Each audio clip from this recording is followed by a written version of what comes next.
اس کا کاروبار تباہ ہو گیا۔ اب اس میں حرف تعسف اس کے گرد دائرہ لگایا۔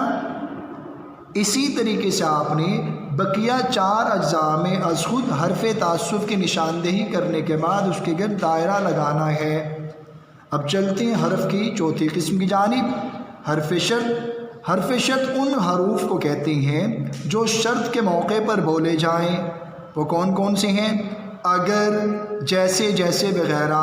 اب حرف شرط کی تعریف کے دونوں جانب قوسین کی علامت لگا لیجئے۔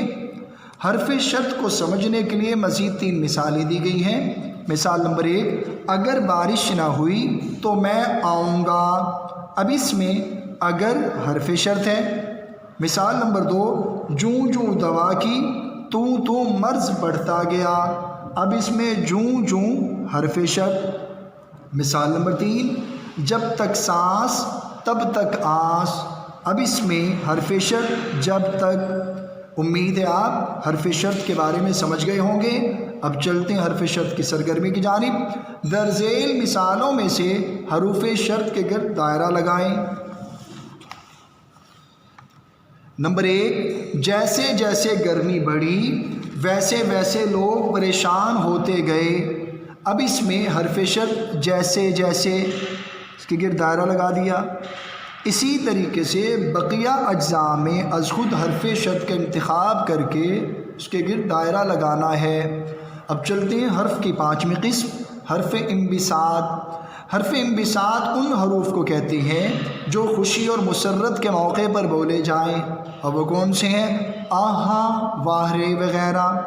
اب حرف انبساط کی تعریف کے دونوں جانب قوسین کی علامت لگائیے۔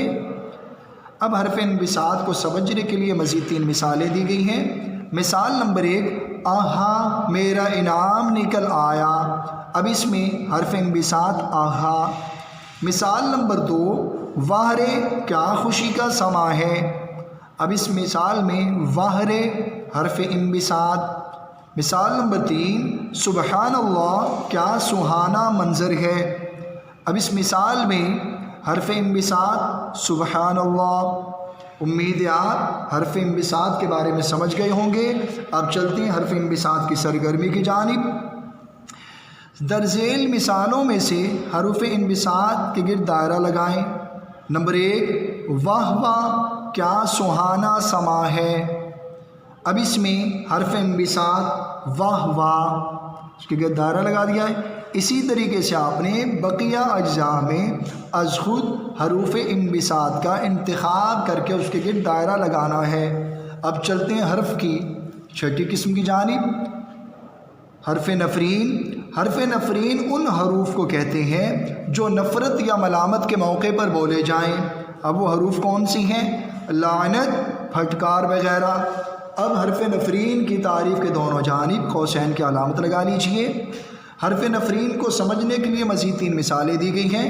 مثال نمبر 1، لعنت ہے ایسی اولاد پر جو بڑھاپے میں ماں باپ کو ذلیل کرے۔ اب اس مثال میں حرف نفرین لعنت۔ اب چلتے ہیں مزید 2 مثالوں کی جانب۔ مثال نمبر 2، پھٹکار ہے تجھ پر کہ تو کسی کے ساتھ کبھی بھلائی نہیں کر سکتا۔ اب اس مثال میں حرف نفرین پھٹکار۔ مثال نمبر 3، جھوٹ ذلت کی بات ہے آخ تھو۔ اب اس مثال میں آخ تھو حرف نفرین۔ امید ہے آپ حرف نفرین کے بارے میں سمجھ گئے ہوں گے۔ اب چلتے ہیں حرف نفرین کی سرگرمی کی جانب۔ درذیل مثالوں میں سے حروف نفرین کے گرد دائرہ لگائیں۔ نمبر 1، تف ہے ایسی اولاد پر جو بڑھاپے میں ماں باپ کا سہارا نہ بنے۔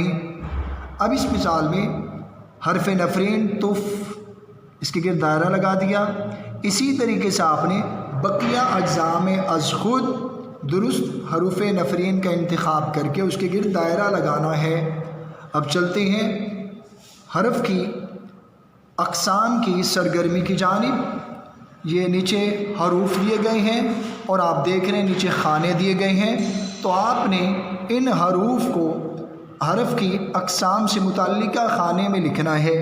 جیسے پہلا حرف آہا۔ اب آہا آپ نے حرف انبساط کی تعریف پڑھی تھی، وہ حروف جو خوشی اور مسرت کے موقع پر بولے جائیں، جیسے آہا۔ اب یہ آہا حروف انبساط کے خانے میں لکھا جائے گا۔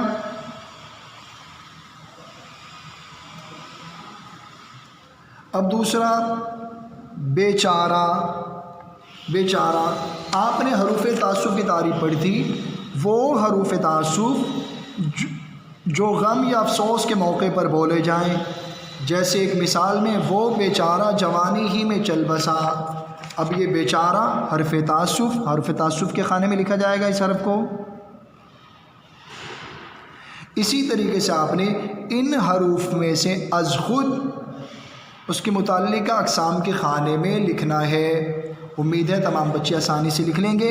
اب چلتے ہیں صفحہ نمبر 81 کی جانب۔ 81 پر کالم دیے گئے ہیں۔ کالم الف میں حروف دیے گئے ہیں، کالم بے میں حرف کی اقسام ہیں۔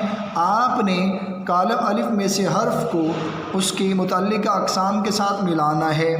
جیسے پہلا حرف حیف۔ اب حیف کالم بے میں افسوس یا غم کے موقع پر بولا جاتا ہے، اس لیے حیف کو تعصب کے ساتھ ملائیں گے۔ اسی طریقے سے آپ نے بقیہ حروف کو حرف کی متعلقہ اقسام اس حرف سے متعلقہ جو اس کی قسم ہے اس کے ساتھ ملانا ہے۔ امید ہے تمام بچے سمجھائے گئے طریقے کے مطابق حرف کی جو اقسام ہیں ان کی اقسام کی تعریفات یاد کرنے کے بعد ان سے متعلقہ جو سرگرمیاں دی گئی ہیں ان میں از خود حروف کا انتخاب کر کے اس کے گرد دائرہ لگا لیں گے، اور صفحہ نمبر 80 پر حروف جو دیے گئے ہیں انہیں ان کے متعلقہ خانوں میں لکھ لیں گے، اور صفحہ نمبر 81 پر حروف کو ان کے متعلقہ اقسام کے ساتھ ملا لیں گے، اور یہ تمام کام مکمل کرنے کے بعد یاد بھی کر لیں گے۔